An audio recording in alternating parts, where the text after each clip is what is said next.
Hola, ¿qué tal? Bienvenidos a este nuevo podcast, a este episodio de Educación Teológica y Apologética. Hace un tiempo venía pensando grabar un episodio sobre teología natural bíblica y reformada, contrastándola con la teología natural tal como la creían los griegos y la filosofía griega.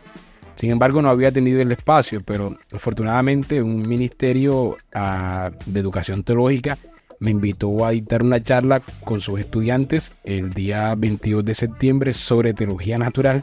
Ese ministerio se llama Razón y Creencia, y entonces dije, bueno, si lo hacemos mata dos pájaros de un solo tiro. Enseño a los estudiantes y al mismo tiempo grabo para educación teológica y apologética. Entonces, a continuación les pondré esa grabación y podrán apreciar la teología natural bíblica y reformada. Entonces, se me ha invitado para hablar del tema de teología natural. El tema de teología natural es bastante amplio. Cuando hablamos de teología natural, estamos hablando de teología natural antes y después de la caída, de teología natural del regenerado y del no regenerado, del conocimiento de Dios y del conocimiento del hombre. Es decir, hay varios aspectos que se pueden tocar y cada uno requeriría una inversión de tiempo considerable.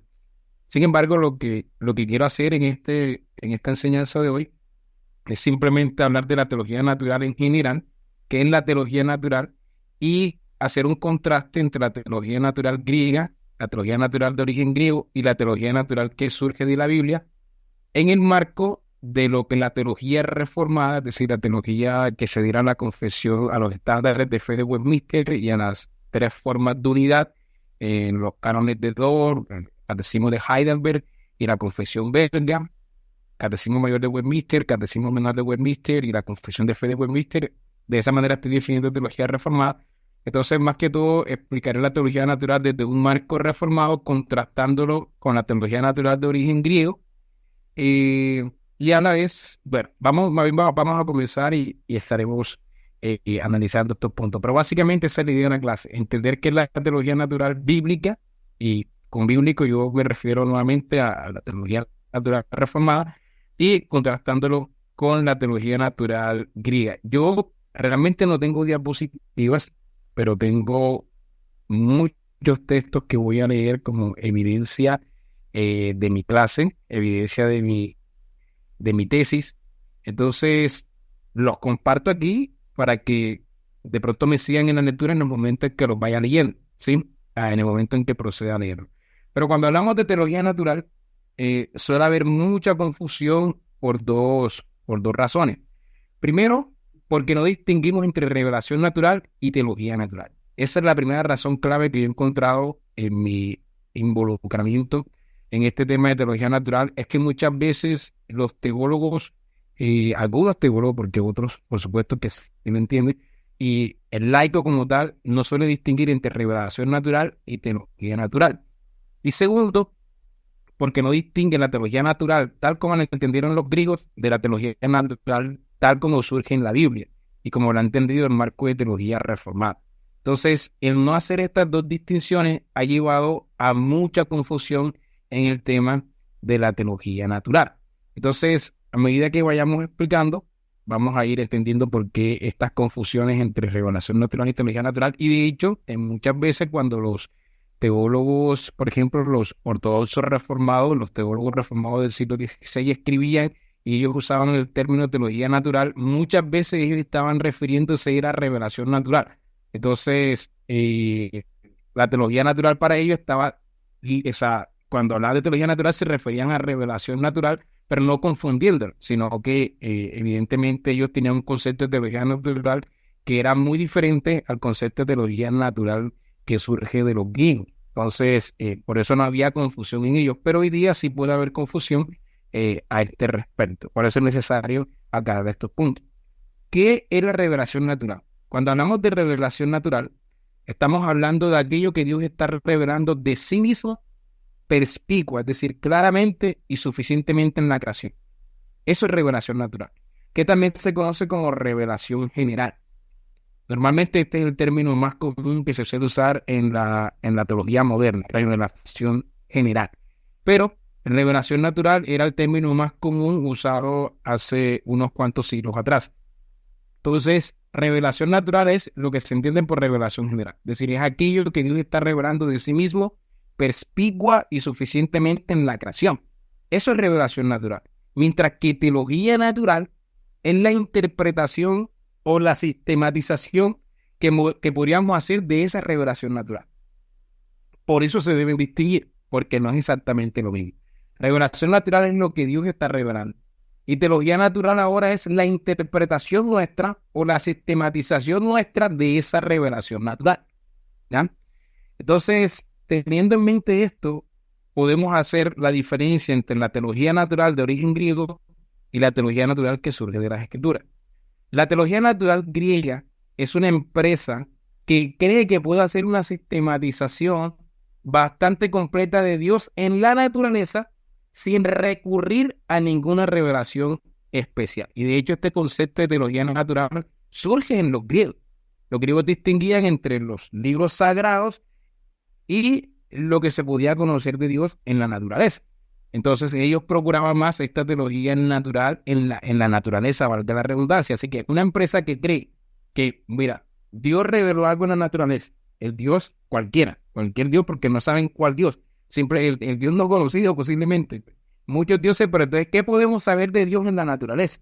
Entonces, ellos creían que podían hacer una sistematización bastante completa del Dios que se revela en la naturaleza sin recurrir a ningún texto sagrado. Esa era básicamente la idea de esa teología natural. Por ejemplo, aquí pueden ver en pantalla esta primera cita de la Enciclopedia de Filosofía de Internet, lo que define de teología natural. Ellos dicen lo siguiente: en teología natural, uno se pregunta qué significa la palabra Dios, si se pueden aplicar nombres a Dios y cómo, si Dios existe, si Dios conoce las futuras elecciones libres de la criatura, etc. El objetivo es responder esas preguntas sin utilizar ninguna afirmación extraída de ningún texto sagrado o revelación divina. A los efectos de estudiar teología natural, los judíos, cristianos, musulmanes y otros pondrán entre paréntesis, digamos, y dejarán de lado por el momento sus compromisos con los escritos sagrados o las tradiciones que creen que son la palabra de Dios.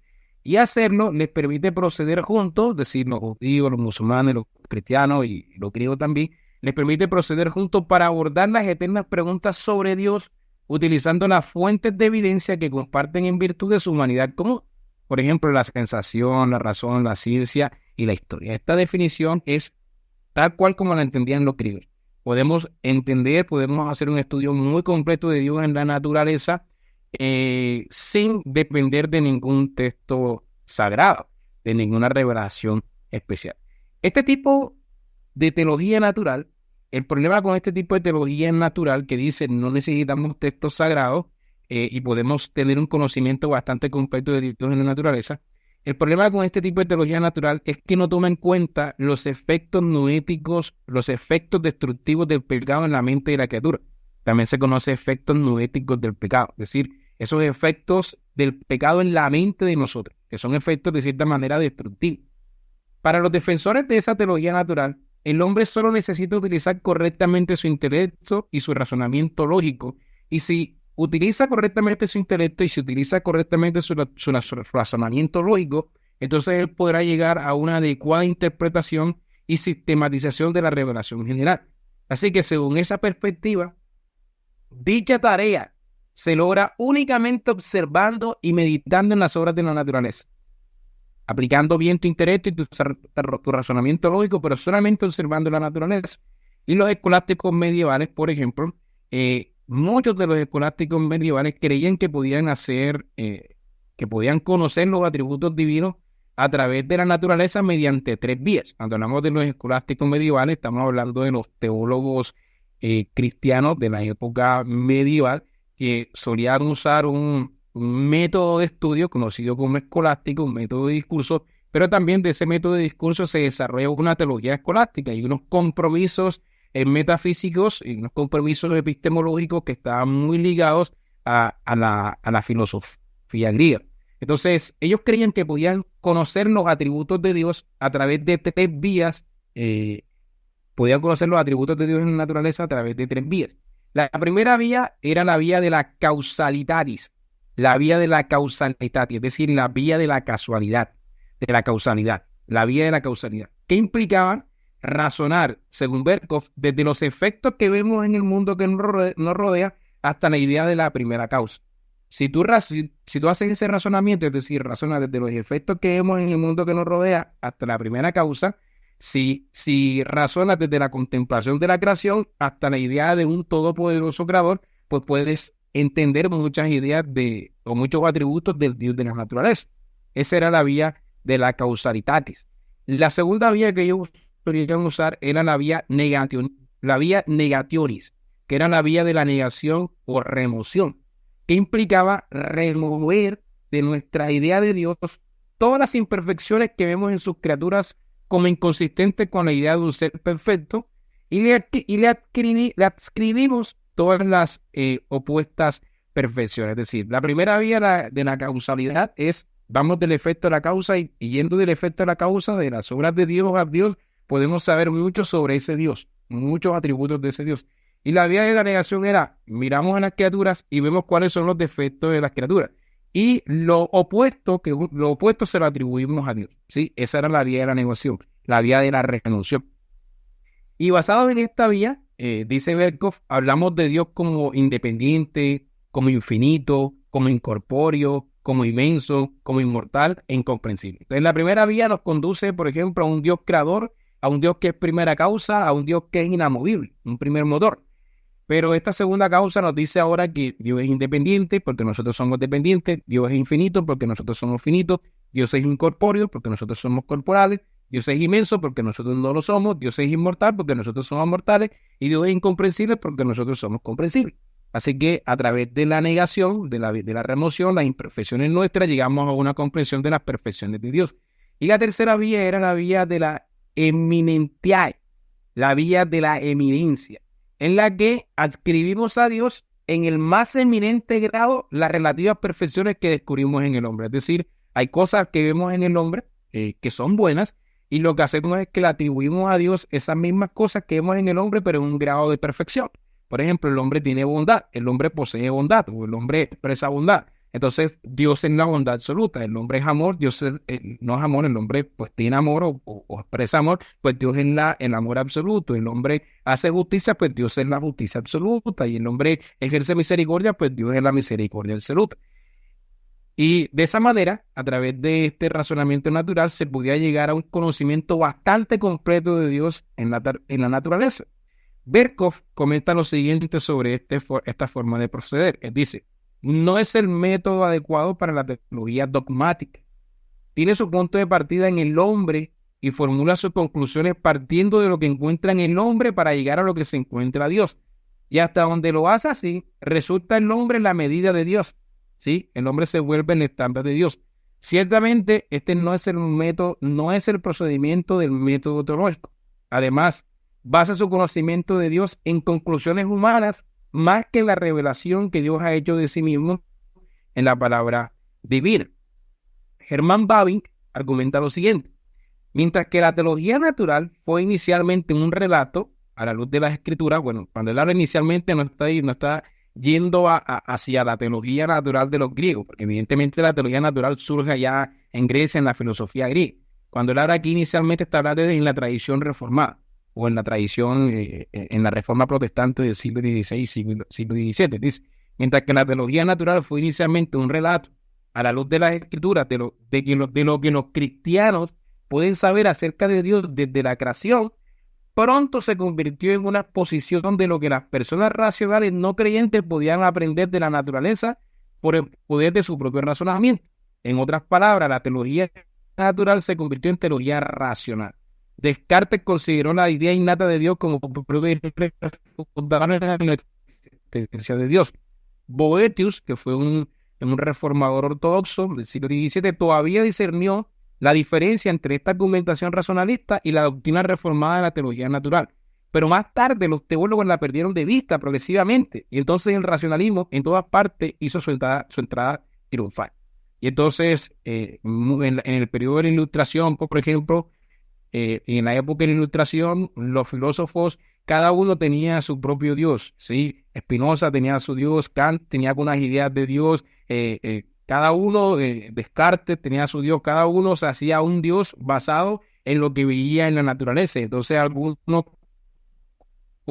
concluyeron de forma deísta que Dios era muy trascendente y no tenía inmanencia prácticamente, era un Dios como un relojero que creó el mundo, lo puso a girar y se fue, ya, y no interviene en los asuntos del hombre, y no podemos saber nada de ese Dios. Y otros hombres como Espinosa vieron a digamos, hicieron más énfasis fue en la inmanencia y se olvidaron de la trascendencia, entonces Dios se volvió uno con el mundo. Entonces esto condujo a un panteísmo, donde Dios y el mundo son uno solo, todo es Dios. Entonces cada uno comenzó a hacer su propia teología de Dios basada en lo que vivía en la naturaleza. Pero la teología natural reformada, por su parte, eso es la teología natural de origen griego, ¿sí? Pero la teología natural bíblica, y que yo considero que es la reformada, por su parte, es aquella empresa que sostiene, primero, que el Dios verdadero se revela inconfundiblemente en la creación. Es decir, no podemos negar que Dios se revela sin confusión en la creación. Dios se revela claramente, Dios se revela perspicuamente. Segundo, el pecado nubla nuestro entendimiento de esa revelación, conduciéndonos siempre a la idolatría. Es decir, el problema no está en la revelación perspicua, sino en el ser humano pecador que distorsiona dicha revelación. Y tercero, que es necesario el uso de unos lentes especiales. Y estos lentes especiales se van a referir, los reformados o Juan Calvino se van a referir a ellos como la revelación especial, es decir, como la Biblia. Es necesario estos lentes especiales, es decir, es necesaria esta Biblia para no distorsionar dicha revelación natural. Entonces, estos tres puntos, Dios revelándose claramente en la naturaleza, el hombre siendo pecador y la revelación especial de Dios, estos tres puntos conducen a una teología natural bíblica. Es decir, estos tres puntos son esenciales en una teología natural bíblica. Entonces, hablemos sobre lo primero, la revelación general. Esta revelación general llega al hombre natural de dos maneras. La revelación general o natural, es decir, lo que Dios está revelando de sí en la creación, nos llega a nosotros, hombres naturales, de dos maneras. En nuestro interior y en el exterior. ¿Sí? En nuestro interior y en el exterior. Al primero, es decir, a la revelación interior, se le conoce como conocimiento innato. Conocimiento innato. Porque el ser humano nace con él en su interior y en su conciencia. ¿Sí? Es un conocimiento innato. Nacemos con él en nuestra conciencia, es decir, en el interior. Y al segundo se le conoce como conocimiento adquirido. Porque las criaturas tienen contacto con él a medida que contemplan las obras de Dios en la creación. Entonces Dios se nos revela en nuestro interior, en nuestra conciencia, pero también en las cosas de afuera. Un conocimiento innato y hay un conocimiento que adquirimos a través de la observación de la creación. ¿Sí? El catecismo y mayor de Westminster en la pregunta 2 afirma lo siguiente. Pregunta 2 dice, ¿cómo sabemos que hay Dios? Respuesta, la mera luz de la naturaleza en el hombre. Esto entre corchetes, es decir, conocimiento interior, revelación interior, conocimiento innato. Estos corchetes son míos. La mera luz de la naturaleza en el hombre y en las obras de Dios, es decir, lo exterior, conocimiento adquirido, manifiestan plenamente que Él existe. De esta manera, el Catecismo Mayor de Westminster nos habla de estas dos clases no dos clases de revelación, de estas dos expresiones de revelación general de Dios. ¿Sí? Hay una sola revelación general, pero nos llega a través del conocimiento de la revelación de lo interno, de lo innato y de lo que se adquiere, de lo que está fuera de nosotros, intra y extra. ¿Sí? Y este Catecismo Mayor de Westminster afirma esta cuestión. A esta revelación en el interior, Juan Calvino le llamó el sensus divinitatis. Sensus divinitatis, que es una capacidad innata o un sentido natural de lo divino que está implantado en la constitución de nuestra naturaleza humana. Todos los hombres sin excepción tienen esculpido este sentimiento de lo divino en su interior, lo cual les conduce naturalmente a la creencia en Dios. Esta capacidad innata no es solamente una inclinación o una tendencia natural, es también una conciencia sobre el Creador. ¿Sí? Los cánones de Dort, en los capítulos 3 y 4, hablando del hombre sin pecado, afirma lo siguiente. Desde el principio, el hombre fue creado a imagen de Dios y su mente adornada con conocimiento verdadero. Es decir, no solamente fuimos creados a imagen de Dios, sino que también nuestra mente fue adornada con conocimiento verdadero. No solamente es una inclinación natural, también hay un conocimiento verdadero que ha sido implantado en nosotros, ¿sí? También su mente fue adornada con conocimiento verdadero y salvífico de su creador y de las cosas espirituales. Hay un conocimiento verdadero que fue implantado en nosotros. Romanos 1:19, pueden abrir sus Biblias en casa. Romanos 1:19 afirma lo siguiente: porque en lo que se conoce acerca de Dios es evidente dentro de ellos, pues Dios se lo hizo evidente. Y para que puedan leerlo de esta manera, tienen que leer la versión de la Biblia de las Américas, porque en la Reina Valera 1960, que es la versión más común que usamos, se pierde este sentido. Pero la Biblia de las Américas sí traduce adecuadamente este pasaje, que dice: porque lo que se conoce acerca de Dios es evidente dentro de ellos, dentro del hombre pecador, porque Dios se lo hizo evidente. Así que hay un conocimiento que es innato, un conocimiento verdadero que ha sido implantado en la constitución humana.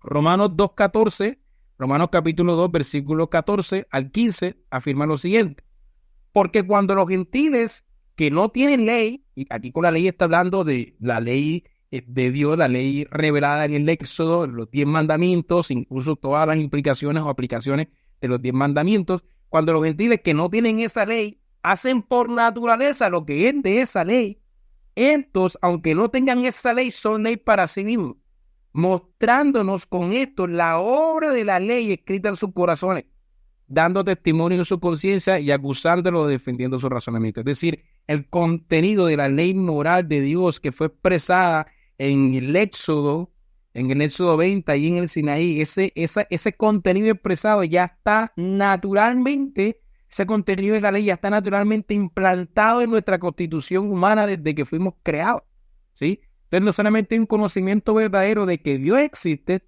sino que también hay un conocimiento verdadero de cómo debemos vivir, ¿sí? Hay un conocimiento ético, hay una ética más bien implantada en nosotros de cómo deberíamos vivir.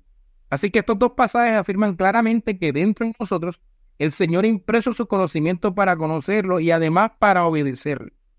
El conocimiento de Dios y su santa ley ha sido esculpida en nuestra constitución humana. De modo que si alguien nace ciego, si alguien naciera ciego y dice: no, es que yo no puedo ver el sol, ni la luna, ni el mar, no puedo ver las obras de Dios en la creación, no las puedo ver. Si alguien naciera ciego o se sacara los ojos y se excusa en el hecho de que no puede percibir la obra del Creador en la naturaleza, él en realidad no tendría ninguna excusa.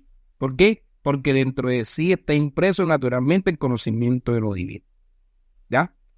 Ahora, sobre la revelación en el exterior, nos dice el Salmo 19, versículo 1-4, un salmo bastante famoso. Salmo 19, versículo 1-4, nos dice: los cielos cuentan la gloria de Dios. Y aquí la palabra cuenta es predica. Los cielos nos predican la gloria de Dios. Si la gloria de Dios se manifiesta claramente en los cielos nos están predicando de la gloria de Dios todos los días. Nos están evangelizando. Los cielos predican la gloria de Dios y el firmamento anuncia las obras de sus manos. El firmamento predica, enseña las obras de sus manos. Un día, noten que aquí la idea es predicación, porque nos dice: un día emite palabra a otro día, y una noche a otra noche declara sabiduría. No hay lenguaje, ni palabras, ni es oída su voz, pero por toda la tierra salió su voz, y hasta el extremo del mundo sus palabras. Romanos capítulo 1, versículo 20 nos dice básicamente lo mismo. Dice: porque las cosas invisibles de Él, su eterno poder y deidad, se hacen claramente visibles desde la creación del mundo, siendo entendida por medio de las cosas hechas, de modo que no tienen excusa. Porque las cosas invisibles de Él, su eterno poder y deidad, se hacen claramente visibles desde la creación del mundo, siendo entendida por medio de las cosas hechas, de modo que nadie tiene excusa. La creación, hermanos, entonces revela claramente a su creador. Los atributos de Dios, como su gloria, su sabiduría, su eternidad, su poder o su soberanía, son comunicados con claridad por medio de las cosas hechas. El Señor nos predica de su existencia y de sus atributos por medio de su creación. La confesión de fe de Westminster, el capítulo 1, párrafo 1, capítulo 1, párrafo 1, dice: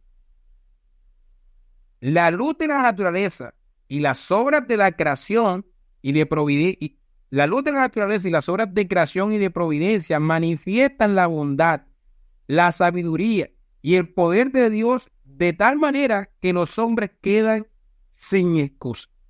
En el capítulo 21, párrafo 1, dice lo siguiente: la luz de la naturaleza muestra que hay un Dios que tiene señorío y soberanía sobre todo.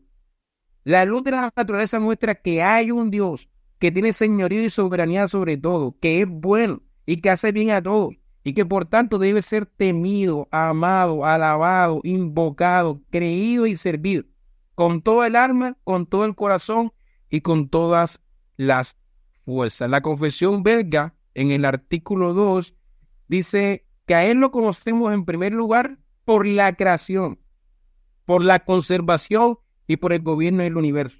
Porque este es para nuestros ojos como un hermoso libro en el que todas las criaturas, grandes y pequeñas, son cual caracteres que nos dan a contemplar las cosas invisibles de Dios, a saber, su eterno poder y deidad, como dice el apóstol Pablo, todas las cuales son suficientes para convencer a los hombres y privarles de toda excusa. Así que, hermanos, esta revelación general es lo suficientemente clara, es perspicua en nuestro interior y en el exterior. Es perspicua, es lo suficientemente clara para predicarnos y para comunicarnos la existencia y la verdad de Dios. Por tanto, todos los seres humanos son inexcusables, como afirma Cornelius Van Til en la siguiente cita. ¿Puede cualquiera realmente dudar que Dios, el Dios que predicaba Pablo, sí existe? El poder eterno y la necesidad del evangelio de Pablo son claramente visibles a todos los hombres en todo lugar. Dios habla de sus requerimientos a través de los hechos con los que lidia el hombre. Él les habla a los hombres en las obras de la creación y la providencia. Él también les habla a los hombres a través de la conciencia. Él habló en el principio de la historia a Adán de forma directa y sobrenatural. Todos los hombres, por lo tanto, están sin excusa. No hay error en la revelación objetiva de Dios a los hombres. Es diáfana. Nadie puede escapar de ser confrontado con ella. No hay área de relaciones impersonales donde la faz de Dios, el creador y juez, no confronta al hombre. No es como que la evidencia demuestra que un Dios existe con D minúscula, o que el Dios con D mayúscula probablemente existe. Si ese fuera el caso, entonces habría alguna excusa para el hombre para no postrarse ante su hacedor. Pablo se atreve a declarar que todos los hombres saben en la profundidad de su corazón que ellos son criaturas del Señor y que han pecado contra Dios su creador y su juez. Y en otro lugar, Cornelius Van Til afirma lo siguiente: el hombre creado puede ver claramente lo que está revelado claramente, aunque no pueda verlo exhaustivamente. El salmista no dice que los cielos declaren posiblemente o probablemente la gloria de Dios. Tampoco afirma el apóstol que la ira de Dios se revela probablemente desde el cielo contra toda impiedad e injusticia de los hombres. La Escritura da por sentada la claridad de la revelación de Dios en cada etapa de la historia humana. No está hablando de probabilidades, está hablando de que es así. Incluso cuando el hombre, por así decirlo, se saca los ojos, este acto mismo se convierte en revelación en sus manos perversas, testificándole que su pecado es un pecado contra la luz que ilumina a todo hombre que viene al mundo. Hasta el fondo de las situaciones históricas más complejas que implican el pecado y todas sus consecuencias, la revelación de Dios brilla con una claridad inconfundible, como dice el Salmo 139:8. Si hago mi cama en el infierno, he aquí que tú estás ahí. Esta es una declaración bastante contundente.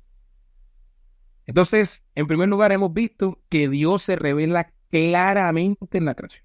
Eso está expresado en los estándares de fe de Westminster y en las tres formas de unidad. Y hemos visto citas, incluso en Cornelius Van Til también, que afirman esto. Eso está también claramente expresado en la Biblia, en Romanos capítulo 1, Romanos capítulo 2 y el Salmo 19.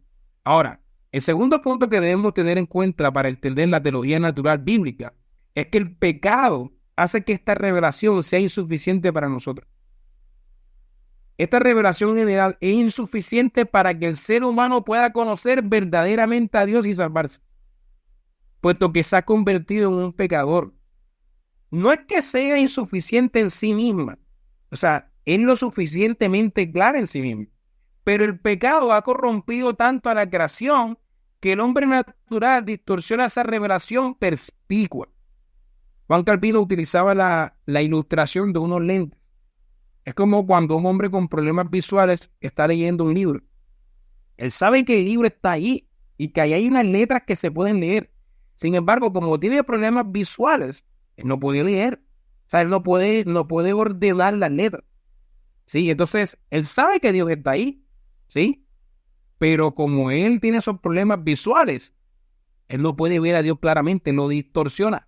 Lo que hace un hombre con problemas visuales leyendo un libro es distorsionar el contenido de ese libro, ¿sí? A menos que se ponga unos lentes especiales. Al respecto de esto, la Confesión de Fe de Westminster dice que los hombres, al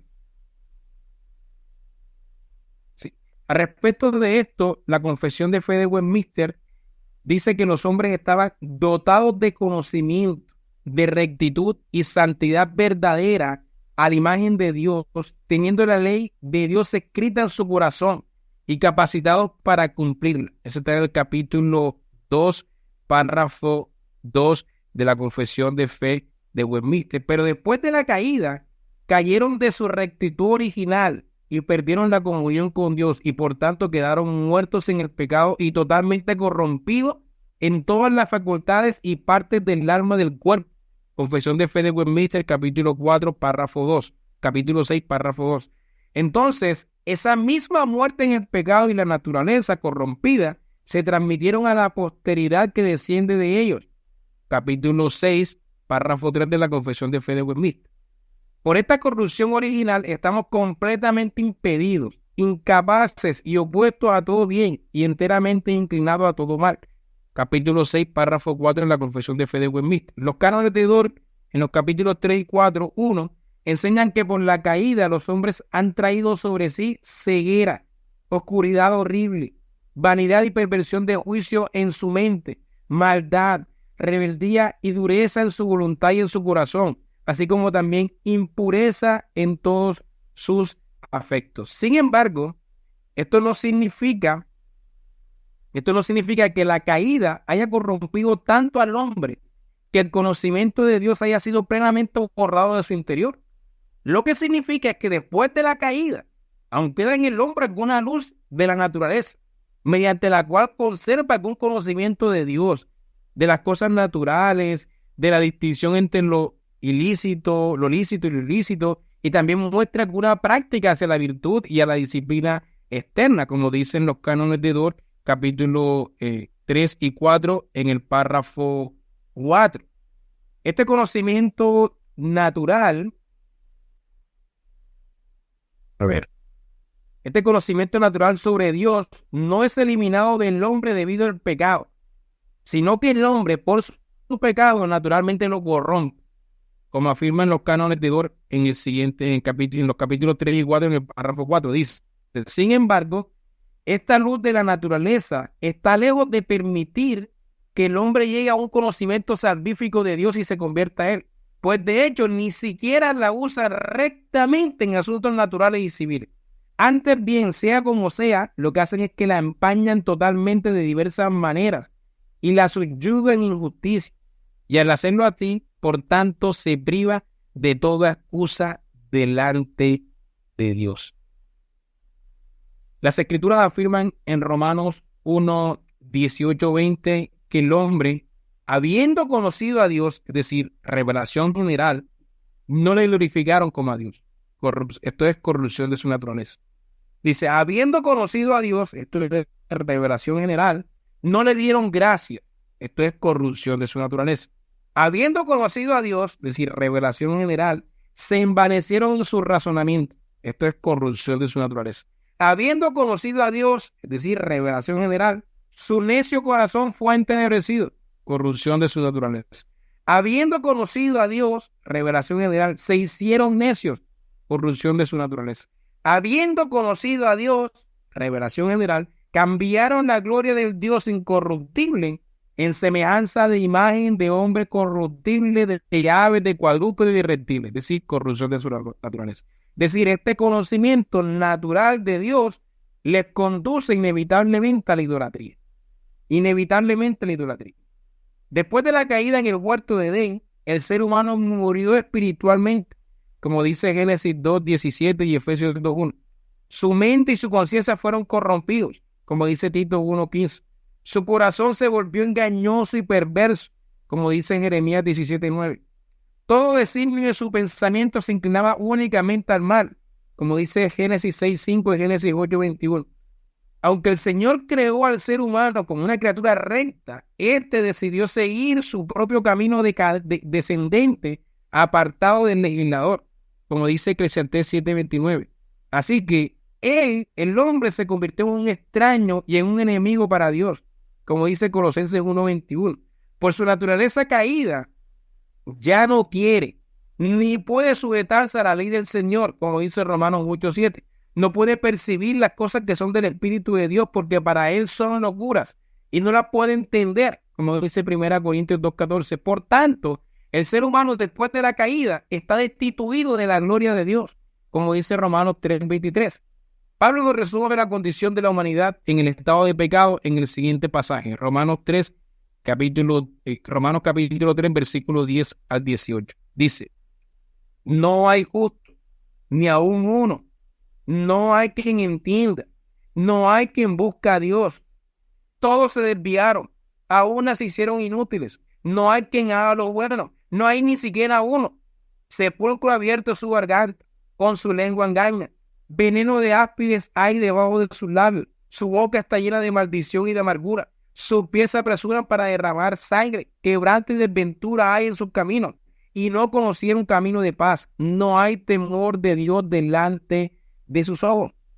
Así que por su corrupción, tal como lo describe la Biblia, el hombre es conducido continuamente a distorsionar la revelación clara de Dios en la naturaleza. El hombre o niega a Dios o cambia a Dios a través de esa revelación natural. ¿Por qué?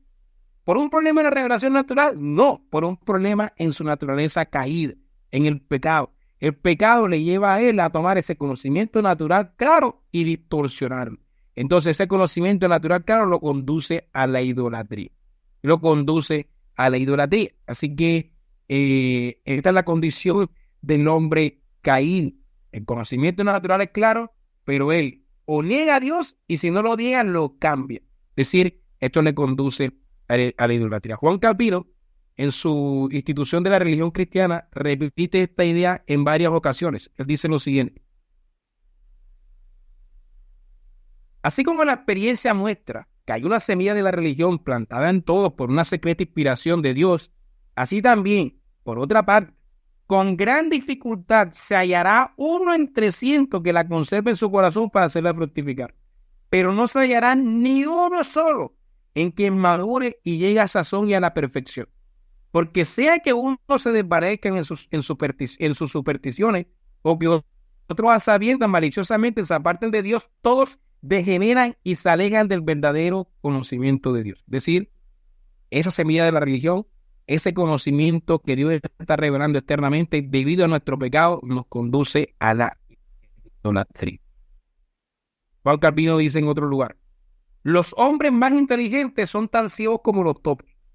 No niego que muchas veces se encuentren en los libros de los filósofos sentencias admirables y muy atinadas respecto a Dios, pero siempre se ven en ellas confusas imaginaciones. Ciertamente Dios les ha dado, como arriba dijimos, un cierto gusto de su divinidad, a fin de que no pretendiesen ignorancia para excusar su impiedad, y a veces les ha forzado a decir sentencias tales que pudieran convencerle, pero las vieron de tal manera que no pudieron encaminarse a la verdad, y cuánto menos alcanzarlo. Así que si hay un conocimiento ahí natural, pero no lo lleva a encaminarse en la verdad ni a alcanzar. Podemos aclarar esto con un ejemplo. Dice Juan Calvino: cuando hay una tormenta, si un hombre se encuentra de noche en medio del campo, estará en oscuridad, ¿cierto? O sea, si un hombre está en una tormenta en medio del campo, solamente habrá oscuridad a su alrededor. Pero con el relámpago verá un buen trecho de espacio a su alrededor, pero no será más que por un momento y tan de repente, que antes de que pueda moverse, ya está otra vez rodeado por la oscuridad de la noche. De modo que aquella repentina claridad no le sirve para atinar con el recto camino. Además, aquellas gotitas de verdad que los filósofos vertieron en sus libros, con cuántas horribles mentiras no están mezcladas. Y finalmente, la certidumbre de la buena voluntad de Dios hacia nosotros, sin la cual, por necesidad del entendimiento del hombre, se llena de confusión, ni siquiera les pasó por el pensamiento. Y así nunca pudieron acercarse a esta verdad ni encaminarse a ella, ni tomarla por blanco para poder conocer quién es el verdadero Dios y qué es lo que pide de nosotros. Este conocimiento claro ahí revelado, debido a nuestro pecado, nos conduce a la idolatría. Distorsionamos ese conocimiento. Si los hombres solamente fuesen enseñados por la naturaleza, dice Calvino, no sabrían ninguna cosa cierta, segura y claramente, sino que únicamente estarían ligados a este confuso principio de adorar al Dios que no conocía. En otro lugar dice lo siguiente: toda opinión que los hombres han fabricado en su entendimiento respecto a los misterios de Dios, aunque no traiga siempre consigo una infinidad de errores, no deja de ser la madre de los errores. En otro lugar dice lo siguiente: es verdad que la majestad divina por naturaleza invisible se manifiesta en tales espejos, es decir, en las obras de la naturaleza, revelación natural, pero que nosotros no tenemos ojos para poder verla, si primero no son iluminados allá adentro por la fe. Y en otro lugar dice: en el momento en el que al contemplar el mundo saboreamos algo de la divinidad, dejamos al verdadero Dios y en su lugar erigimos las invenciones y fantasías de nuestro cerebro, atribuyéndolo a una cosa o a otra. Este es el origen de la idolatría. Este es el origen de toda la falsa religión. La revelación natural de Dios, pero como el hombre es pecador, la tuerce y se hace un Dios a su imagen. Frank Turretin es de la misma opinión. Él dice lo siguiente: aunque después del pecado el hombre todavía tiene algo de luz restante para dirigirlo en las cosas terrenales y mundanas, sin embargo, en las cosas divinas y celestiales que tienen relación con la felicidad, está tan ciego y depravado que no puede llegar a conocer ninguna verdad, ni realizar ninguna cosa buena, a menos que Dios le indique el camino. En otro lugar dice: una cosa es buscar el favor y la gracia de Dios revelados a través de su palabra en virtud de sus promesas en Cristo. Y otra cosa es buscar un Dios desconocido en las obras de la naturaleza y la providencia, si por casualidad, al sentir tras él, puedan encontrarlo. Wilhelmus A. Bracken afirma lo siguiente: nadie usa correctamente el conocimiento natural de Dios, porque en referencia a todos los que están en el estado de naturaleza está escrito lo siguiente: no hay justo, ni aun uno, no hay quien entienda, no hay quien busque a Dios, todos se desviaron del camino, todos a una se hicieron inútiles, no hay quien haga lo bueno, no hay ni siquiera uno. Así que todas las virtudes de los paganos carecen de la verdadera esencia de la virtud, no proceden de la fe, no están en verdadera armonía con la ley y no se realizan en honor de Dios. Más bien, están tan plagadas de cualidades y circunstancias pecaminosas que estas virtudes no son más que pecados flagrantes. Y esa es la condición terrible en la que estamos por nuestro estado caído. Entonces hemos visto primero que la revelación general de Dios, la revelación natural, es suficientemente clara, pero hemos visto que nosotros somos pecadores y que como somos pecadores distorsionamos esa revelación clara. Pero en tercer lugar, necesitamos de la revelación especial de Dios. Como la revelación natural, que es clara, se ha vuelto insuficiente para nosotros a causa de nosotros, no a causa de ellas, sino a causa de nuestro pecado, que distorsiona esa revelación natural. Entonces se ha vuelto muy necesaria debido a la caída la revelación especial de Dios. Puesto que la naturaleza humana se ha corrompido, el ser humano tiende naturalmente a distorsionar la revelación de Dios, que Dios ha hecho de sí mismo a través de la creación. Por ende, la revelación especial de Dios, es decir, los lentes especiales, la Biblia, se ha convertido en muy necesaria como lentes para poder ver al Dios que se revela en la naturaleza. Como dice la Confesión de Fe de Westminster, después de hablar de la insuficiencia de la revelación general, dice lo siguiente: por lo que agradó a Dios, en varios tiempos y de diversas maneras, revelarse a sí mismo y declarar su voluntad a su iglesia, y además para conservar y propagar mejor la verdad y para el mayor consuelo y establecimiento de la iglesia contra la corrupción de la carne, malicia de Satanás y del mundo, le agradó dejar esta revelación por escrito, por todo lo cual las santas escrituras son muy necesarias, y tanto más cuando han cesado ya los modos anteriores por los cuales Dios reveló su voluntad a la iglesia. La confesión belga, luego de hablar de la revelación general, afirma lo siguiente: Él se nos da a conocer aún más clara y perfectamente por su santa y divina palabra. Esto es, tanto como nos es necesario en esta vida, para su honra y la salvación de los suyos. Eso lo dice en el artículo 2. Así que mediante la revelación especial, sobrenatural, inmediata, Dios da a conocer más claramente sus atributos, su voluntad, su ley y su plan para la humanidad. Mediante esta revelación especial, que también se conoce como revelación sobrenatural, en contraste, la revelación especial, este término se contrasta con la revelación general para todos, revelación especial específica, y la idea de sobrenatural se contrasta con la idea de revelación natural. Revelación natural, naturalmente Dios revelándose; revelación sobrenatural, revelándose sobrenaturalmente. Y esto en la Biblia, a través de ella, Dios da a conocer más claramente sus atributos, su voluntad y su plan a la humanidad. Por tanto, esta es la teología natural bíblica, y esta es la teología natural de tal manera como la entendió la teología reformada. La teología natural que surge de las Escrituras es diferente a la teología natural de origen griego. Hemos visto que la revelación natural es abrumadora, de modo que los pecadores no tienen excusa. Pero el pecado distorsiona profundamente la visión del ser humano. Por esta razón, él necesita unos lentes que le conduzcan a enfocar mejor lo que él sabe que ya está ahí. Esos lentes, según Juan Calvino, son las Escrituras. Al colocarse estos lentes, entonces el creyente mira adentro y mira afuera de sí y puede enfocar bien la revelación natural perspicua que Dios está dando de sí mismo. Si el pecado ha hecho sonido en la profundidad de la mente del hombre, entonces el hombre no puede hacer teología natural de forma divorciada de las Escrituras, porque está ciego, o de pronto no ciego, está con problemas visuales. Él no puede sentarse con un lápiz y un papel en la terraza de su casa para contemplar la creación y entonces hacer una teología propia de aquello que está observando. No puede hacer eso. Si eres un pecador, como dice la Escritura, que distorsiona el conocimiento claro de Dios, tal como un hombre con problemas visuales distorsiona lo que tiene enfrente de sí, ¿cómo puede estar seguro de que lo que concluye con su observación de la naturaleza es una correcta interpretación de lo que está bien, si es un pecador? Más bien, ¿qué es lo que debe hacer el hombre?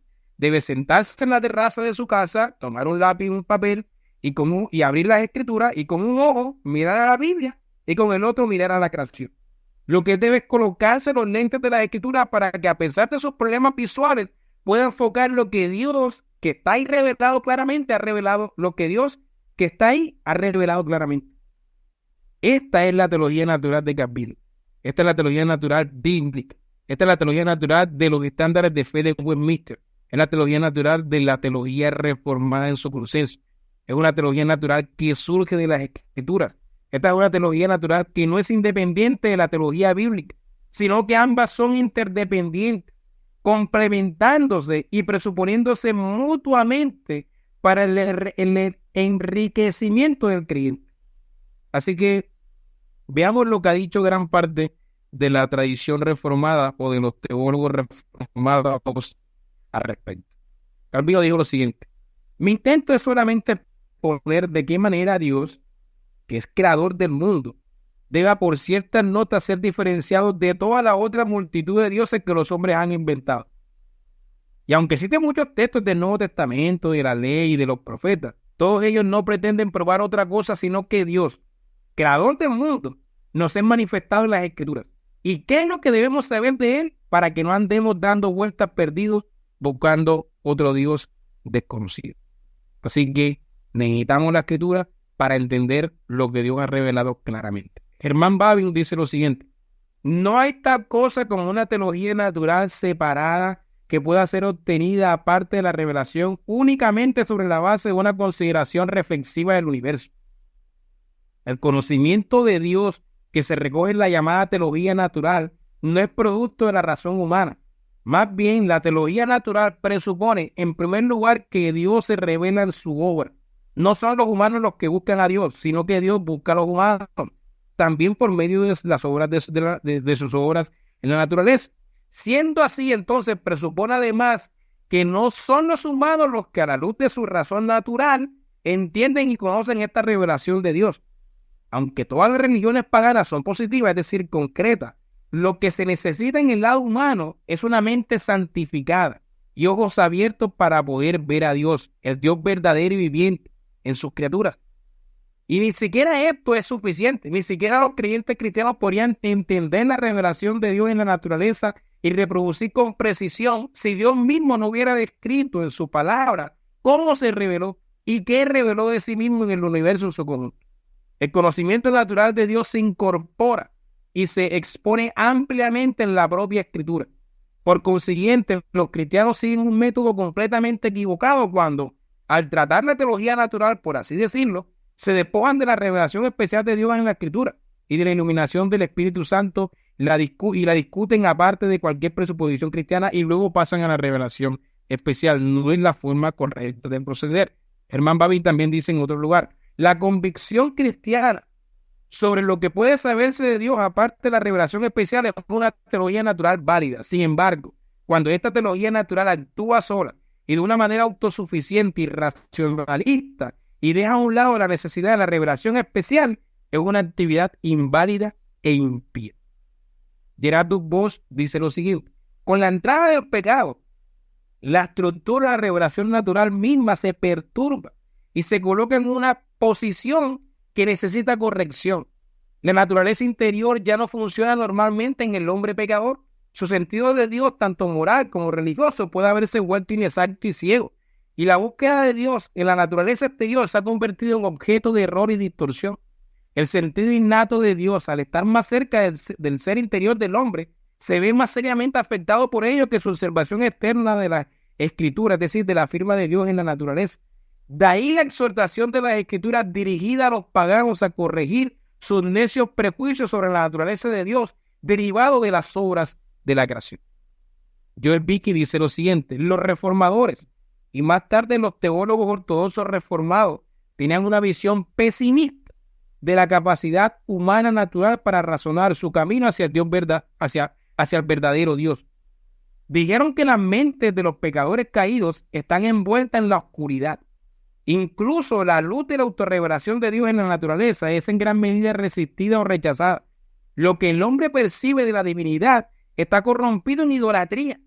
Por lo tanto, los mejores de los filósofos paganos eran como hombres con mala visión que miraban a Dios desde una gran distancia y sus conclusiones fueron borrosas por el pecado y manchadas de errores. Sin embargo, Lutero, Melanchthon, Calvino, Bernini, Junius, Turretin afirmaron la realidad de la revelación general a través de la creación. Además, los reformadores enseñaron que los cristianos, con las mentes renovadas por el Espíritu Santo, a través de la palabra de Dios, pueden razonar correctamente de las obras de Dios a Dios. Y usaron estos argumentos en el contexto de la fe. En otras palabras, evitaron el racionalismo de una teología puramente natural y buscaron construir una teología de la naturaleza bíblicamente informada.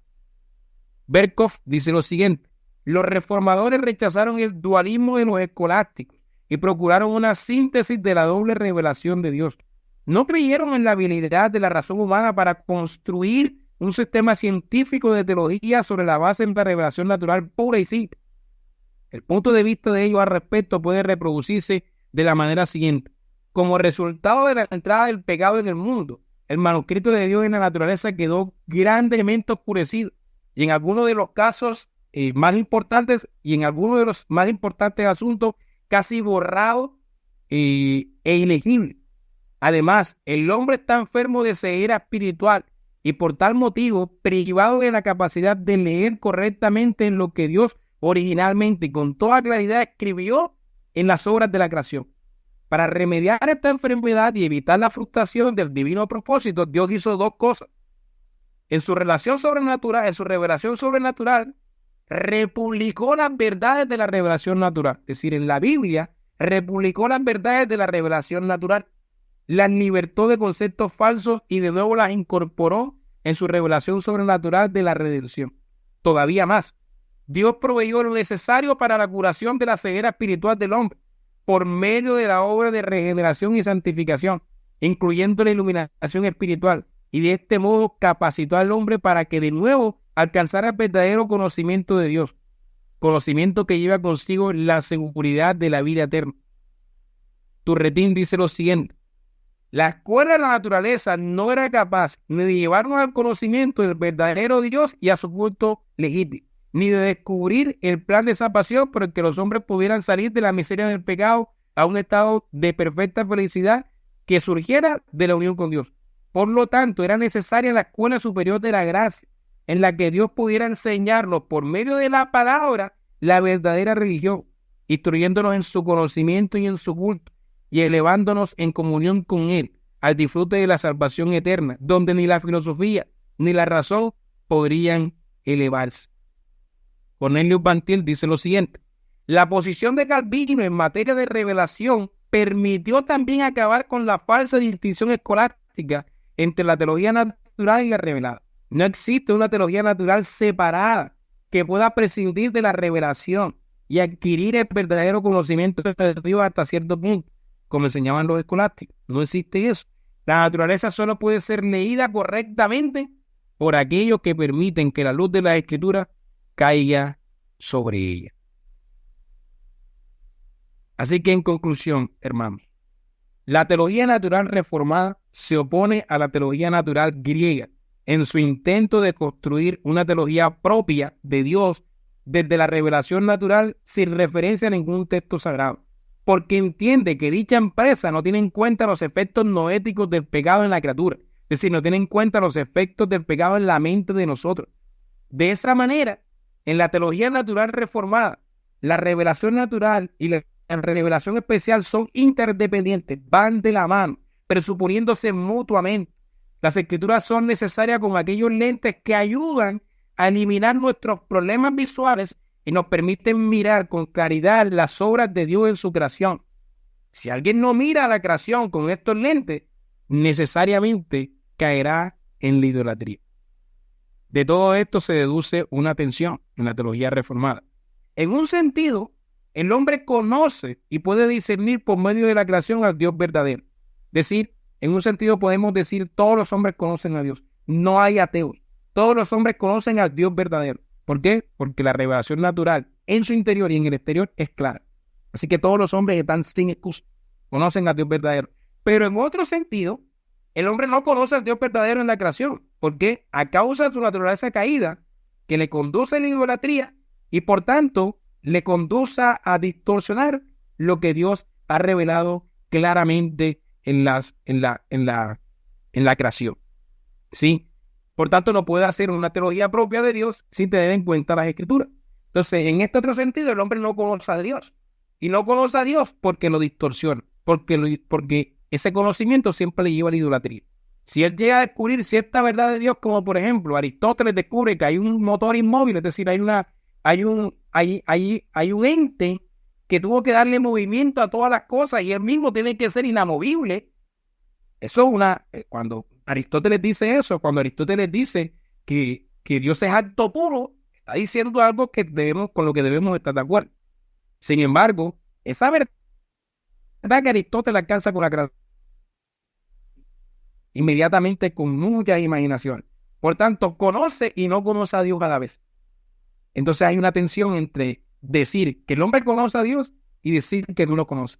Porque lo conoce a causa de la revelación natural, pero no lo conoce porque esa revelación, porque él es un pecador y ese conocimiento siempre lo distorsiona, le conduce siempre a la idolatría.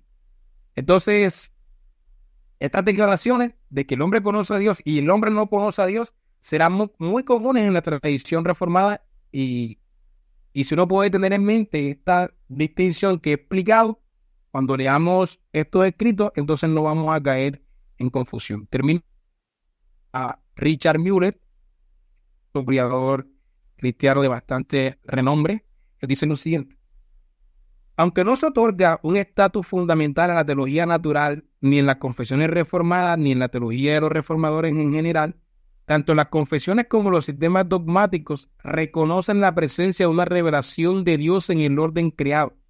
Más aún, esta revelación es reconocida de manera diferente por los regenerados y los no regenerados. La mente no regenerada se encuentra con la revelación de Dios en la naturaleza y no forma una descripción verdadera de Dios, sino blasfemias e ídolos. En ese sentido, no conocen a Dios. Los regenerados o elegidos, sin embargo, ven a Dios claramente a través de los anteojos de la Escritura, que hacen seguro y cierto su conocimiento de Dios como creador. Por lo tanto, hay una visión regenerada del orden creado que, por la gracia de Dios y con la ayuda de la Escritura, reconoce la revelación de Dios en el orden creado tal como es, una manifestación de la grandeza y la bondad de Dios para su gloria eterna. Y con eso terminamos. Excelente ponencia, profesor Ramírez. Le agradecemos bastante su tiempo. Le agradecemos bastante de parte de Razón y Creencia. Pueden levantar su manita los que tengan alguna pregunta para el profesor, por favor, y desmutear su micrófono.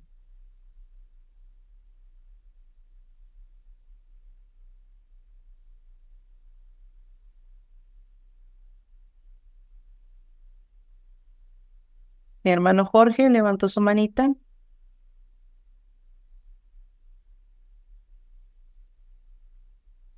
Puede reactivar su micrófono. Muy bien, hermano, que le bendiga, bendiciones. Solamente quería hacerle dos preguntitas. Con respecto a que me volviera a repetir sobre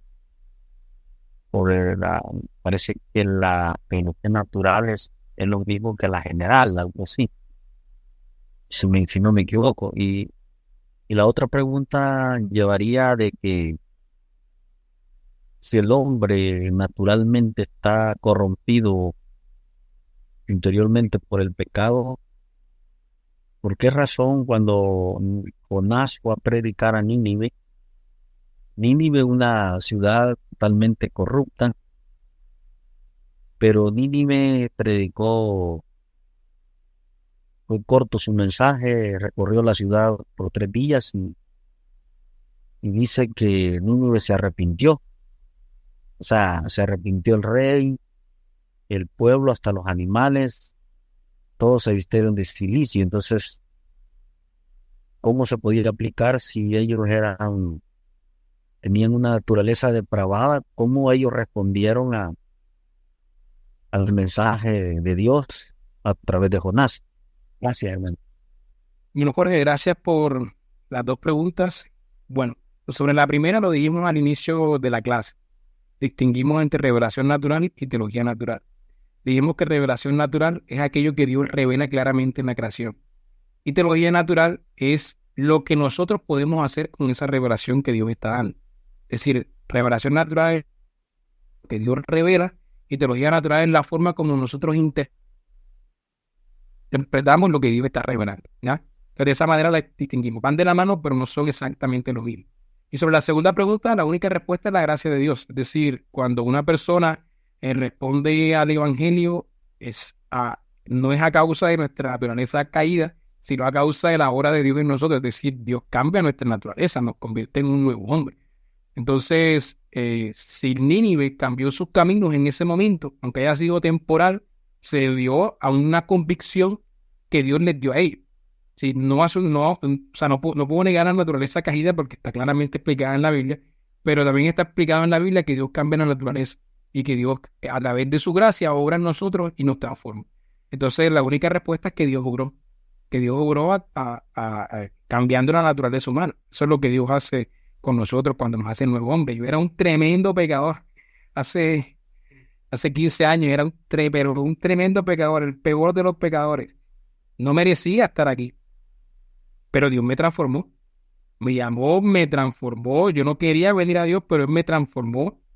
Cambió mi naturaleza caída y ahora soy un nuevo hombre. Todavía con pecados, todavía hay un remanente de pecado en mí terrible, pero ya soy una criatura nueva que ahora vive para la gloria de Dios y aquí me viene enseñando en estos momentos. Pero eso se debe únicamente a que Dios transformó mi vida, o sea, transformó mi ser. Espero, mi hermano, que eso haya respondido a tu pregunta.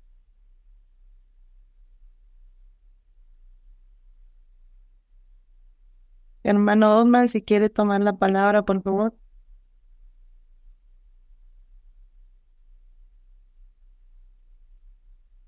Gracias, hermano, por... Vale, gracias por el turno. Buenas noches al hermano José Ángel, a todos los presentes. Bueno, primero que todo, muy agradecido por la charla, de verdad, muy edificante. Y bueno, siempre es importante aprender de estos temas que a veces están como muy relegados dentro de lo que es la cristiandad, especialmente en Hispanoamérica, ¿no? Entonces creo que es una oportunidad muy importante para todos. Yo quería hacer una pregunta que a lo mejor se va un poco del tema, pero bueno, ya que estamos en preguntas y respuestas, siempre es bueno tenerlo un referente. Es que cuando aquí el hermano José Ángel habla especialmente de lo que es la teología natural griega, yo quería saber que un tema controversial que él maneja mucho en las redes, y yo quería ver si al menos de manera introductoria, porque yo sé que eso ya lo que voy a preguntar es una charla en sí mismo. Sí, podríamos decir entonces que la interpretación o doctrina tomista, porque habló de los escolásticos medievales, podría ser considerada una teología natural griega o no, y bueno, ¿y por qué? Y especialmente me hace recordar mucho a Francis Schaeffer, donde en su libro Huyendo de la razón habla pues precisamente de que el tomismo no toma en cuenta los efectos no éticos del pecado, ¿no? Aunque hoy en día hay muchos, vamos a decirlo, teólogos reformados que quieran hacer una asociación entre el tomismo y la teología reformada, me gustaría saber si es posible esta o si realmente estamos ante una teología natural griega, hermano. Bueno, mi respuesta es la siguiente, hermano. En lo que yo he investigado de Tomás de Aquino y lo que he leído, a lo que yo digo es que hay una tensión en su pensamiento. Es decir, él a veces, en algunos lados, parece tener una teología natural, tal como surge en las escrituras, pero por otro lado parece abrazar una teología natural en algunos aspectos que es de origen griego. No sé qué tan consciente era él de esa tensión en su mente, pero te lo digo porque hay mucha interpretación de Tomás de Aquino hoy. Por ejemplo, si tú te familiarizas con los textos de los tomistas, entre comillas, reformados como Bandruri, Fesco, Jaime, etcétera, ellos describen la teología natural de Tomás como yo te la he descrito hoy, ¿sí? Pero luego tú te familiarizas con otros tomistas, como Gibson y otros, y describen la teología natural como una teología natural griega, la teología natural de Tomás como una teología natural griega. Entonces, es tal la confusión que a veces yo me pregunto si realmente hay una interpretación adecuada de Tomás. Es decir, parecerá que cada quien tiene su propia interpretación. Entonces, lo que yo he leído de Tomás es que te digo que hubo una tensión en su mente. En algunas ocasiones veo que tiene una teología natural que se acerca mucho a lo que decimos nosotros y de ahí que Fesco, Van Drunen y otros presbiterianos reformados se dirán ahí. Pero en otras ocasiones veo que él dice cosas que no son como la teología reformada, como tal, la teología natural bíblica, y sino una teología natural más filosófica, más griega. Entonces, la única conclusión mía es que hay una tensión en su pensamiento y no sé qué tan consciente eres de esa tensión. Y no quiero decir que él sea muy inconsistente, porque tal vez hay una explicación que yo no pueda entender adecuadamente, porque Tomás de Aquino fue un hombre bastante brillante. Pero por un lado, cuando alguien afirma que la teología natural de Aquino era como la bíblica, como la he descrito ahora, siempre tengo mis reparos porque es en parte verdad y en parte falso. Y al mismo tiempo, cuando se dice que no, pues uno también tiene que entender que es en parte verdad y en parte falso, porque en realidad también hay algunos elementos que sí son adecuados. Entonces, sí, Ese es el punto. Creo que esa sería mi respuesta, hermano. No soy un especialista en Tomás de Aquino, apenas estoy introduciéndome en su pensamiento, pero sí he visto esa tensión en las diferentes citas que he leído de él, o sea, una tensión que para nosotros no es una tensión hoy día, pero es común que cuando uno estudia, va al pasado y trata de estudiar el pensamiento de un autor, como para ellos tal vez no era un problema esta idea como tal. Entonces parece que en su pensamiento a veces hay tensiones, pero no es porque ellos quieran tener esas tensiones, sino que para ellos no era un problema. Pero luego esas tensiones que ellos no se dan cuenta producen unos resultados en las generaciones siguientes, y esos resultados de las siguientes generaciones son los que se dan cuenta que, espérate, esto no es así. Por estos resultados se dan cuenta de las consecuencias. Entonces eso es muy común cuando uno hace teología histórica. Sí, ¿verdad? No, gracias por la respuesta, eso es lo que quería saber. Y bueno, pendiente de las demás preguntas si hay. Gracias, hermano. Para servirte, hermano. Hermanos, ¿quién tiene otra pregunta para el profesor? Que levante su manita, por favor. Y le cedemos el lugar. Hermano José Ángel. Perdón.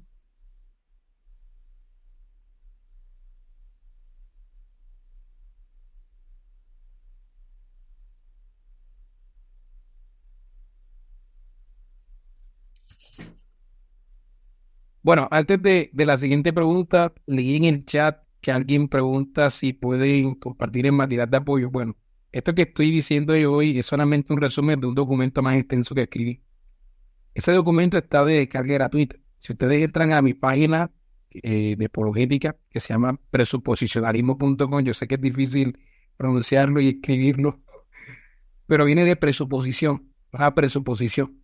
Entonces, si a presuposición le agregas el ismo, entonces llega presuposicionalismo.com.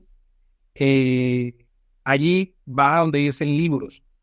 En donde dice libro hay un documento que se llama Revelación, Teología Natural e Implicaciones Apologéticas. Revelación, Teología Natural e Implicaciones Apologéticas es un libro que escribí el mes pasado, o sea, que se publicó el mes pasado, que ya llevaba desde el principio de año escribiéndolo. Entonces, en ese documento puedes profundizar mucho más en esto, que solamente di un resumen y seleccioné algunas citas, pero estoy seguro que se me quedaron por fuera muchas citas mucho más relevantes o también igual de relevantes y que pueden consultar en ese documento. Ese documento pueden profundizar mucho más, hay muchas más citas ahí, muchas más referencias y muchos más textos bíblicos también.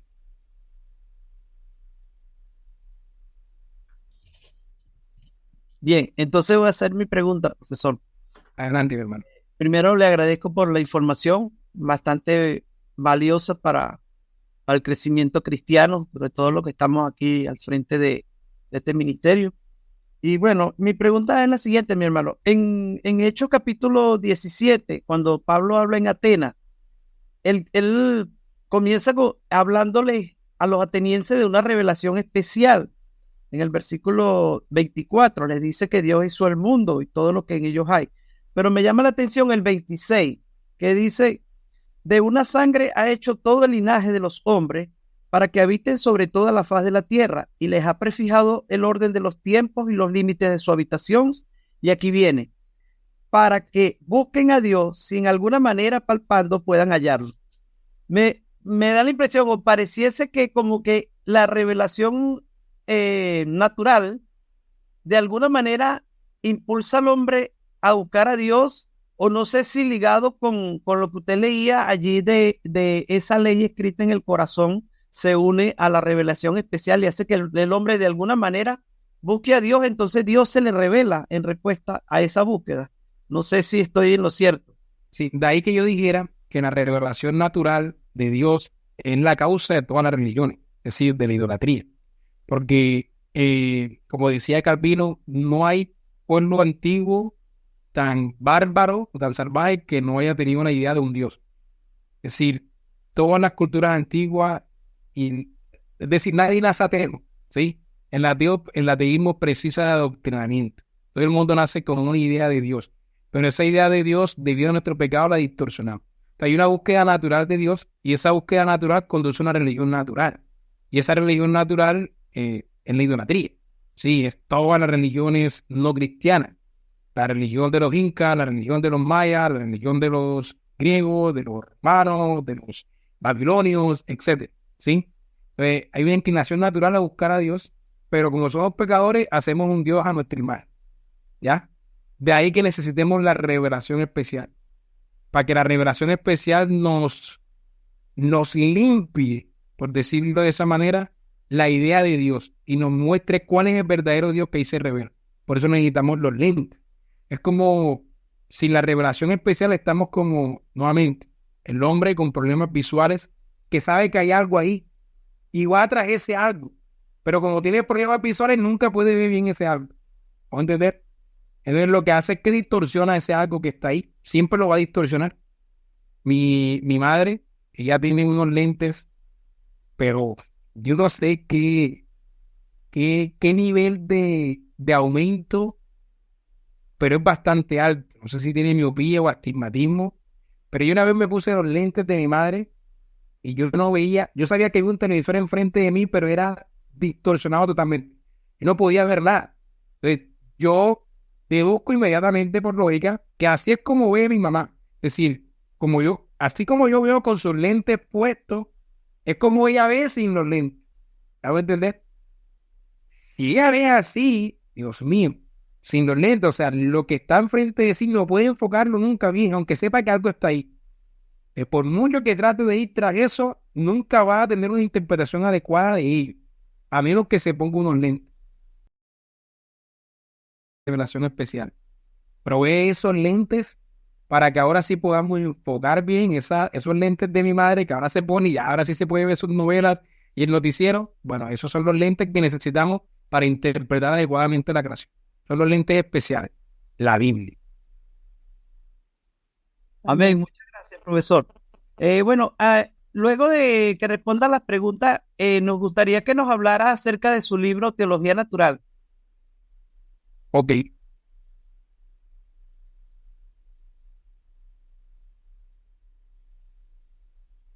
Hermano Guzmán, creo que también tenía una pregunta, ¿verdad?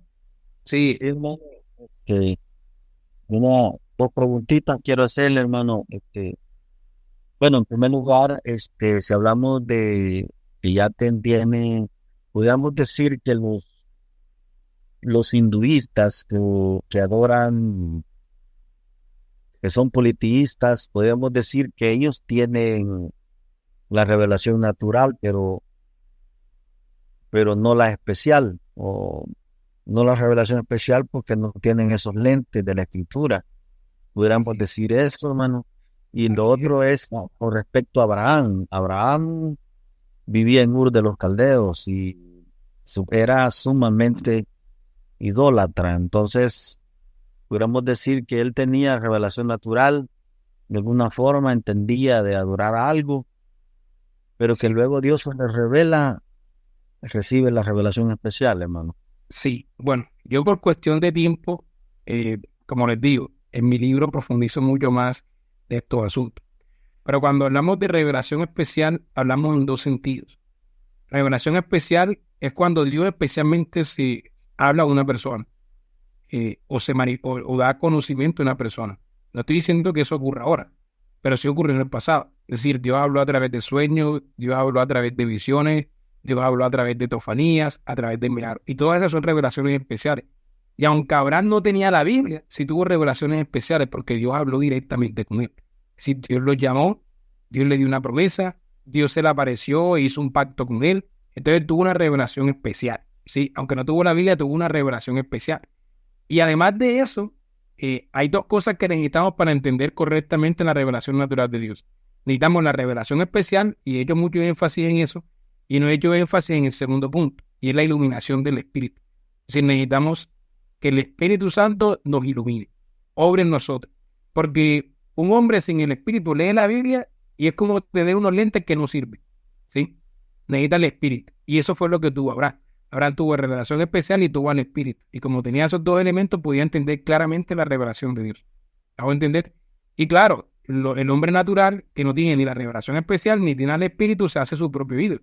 Y esos ídolos se manifiestan de muchas maneras. Llámese hinduismo, llámese islamismo, llámese politeísmo, monoteísmo, como lo quieras llamar, pero hay muchísimos tipos de dioses, dioses que los egipcios adoraban al sol, los egipcios no distinguían entre las fuerzas naturales y los dioses, y ni entre las ideas de valor ni los dioses. Lo mismo ocurría con los babilonios, lo mismo ocurría con los asirios, lo mismo ocurría con los cananeos. Los dioses de los cananeos eran viciosos sexualmente hablando. Es decir, la idolatría se manifiesta de miles de maneras, ¿ya?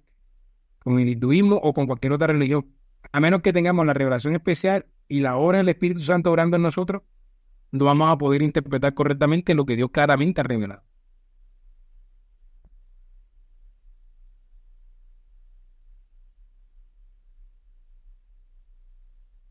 Hermano Odman tenía otra pregunta o dejó su manita levantado.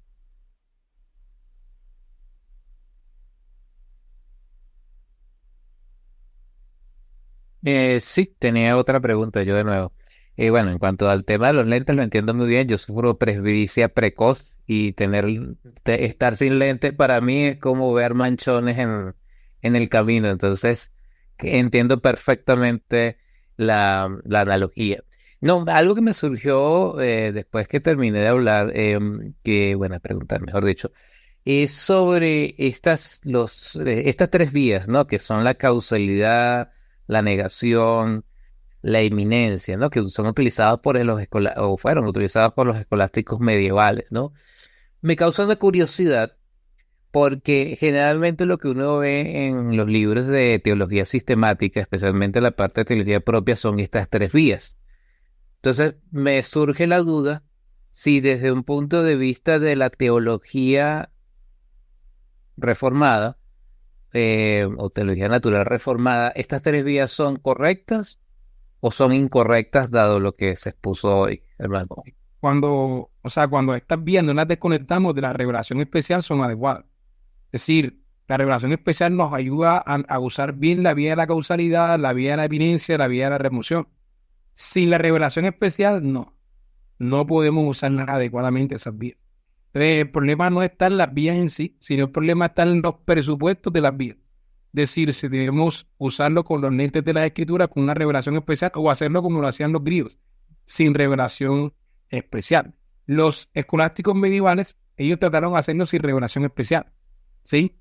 Como la filosofía griega, pero como ellos eran cristianos y tenían presupuestos cristianos en su mente, pues siempre llegaban a conclusiones cristianas, ¿sí? Y claro, porque allá lo que decía Babin, o sea, Dios se revela ahí claramente. Entonces, si tienes unos presupuestos ya cristianos establecidos, pues vas a llegar a esa conclusión. Pero tú crees que estás llegando a esa conclusión por la naturaleza solamente, pero es que en realidad tienes ya los lentes de la Escritura, aunque no estás usando esos lentes. Pero si tú razonas de esa manera con alguien que no tiene estos lentes ni tiene la obra del Espíritu Santo, no va a llegar a la misma conclusión. Porque es un pecador y va a distorsionar eso, de esas vías. O sea, entonces el problema sería aquí que, por ejemplo, en estos escolásticos medievales ya tenían los presupuestos cristianos de antemano y el problema es lo que tenemos nosotros, que estamos en una sociedad como algunos llaman poscristiana, donde todo el mundo hace lo que le da la gana, pues prácticamente. Exactamente, en la época medieval no había ateos. O sea, era fácil llegar a esas conclusiones porque estaban los presupuestos cristianos en la sociedad. Claro, porque entonces... Es fácil entender por qué ellos funcionaban de esa manera. Para nosotros que vivimos después de la Ilustración, la cuestión es diferente. Claro, porque entonces eso es lo que me surge, y ya con esto termino, es el hecho entonces de que, porque se ha dicho que el presupuestalismo y todas estas, vamos a decirlo, filosofías son un invento de ahora, pues algo novedoso, pues, y principalmente yo no pensaría así, no sé, usted me corrige, mi hermano, pero es el hecho de que estaba ahí, pero no se había presentado este problema de la incredulidad, el ateísmo militante, el humanismo, y etcétera, etcétera, y fue que se desarrolló, digamos, el último siglo. Así lo estoy entendiendo a partir de lo que me estás diciendo. Sí, como yo siempre digo y siempre pongo el ejemplo escatológico. Cuando nosotros vamos a la historia de la iglesia y decimos, no, Calvino era un amilenial, no, Calvino era un postmilenial, no, o sea, estamos haciendo anacronismo, porque en la mente de ellos eso no era un problema. Entonces, claro, se mezclaban las ideas, es decir, en el milenialismo y el postmilenialismo se mezclaban mucho las ideas de los anteriores a nosotros, porque ya estas clasificaciones son más modernas. Entonces, ahora sí podemos precisar mejor esas ideas. Entonces, lo que podemos ver en ellos son principios, es decir, podemos ver que este pensador tenía un principio más postmilenial. Y podemos ver que este pensador actuaba en su mente principios más mileniales, sin embargo, casi siempre estaban intermezclados. Y lo mismo ocurre con la apologética.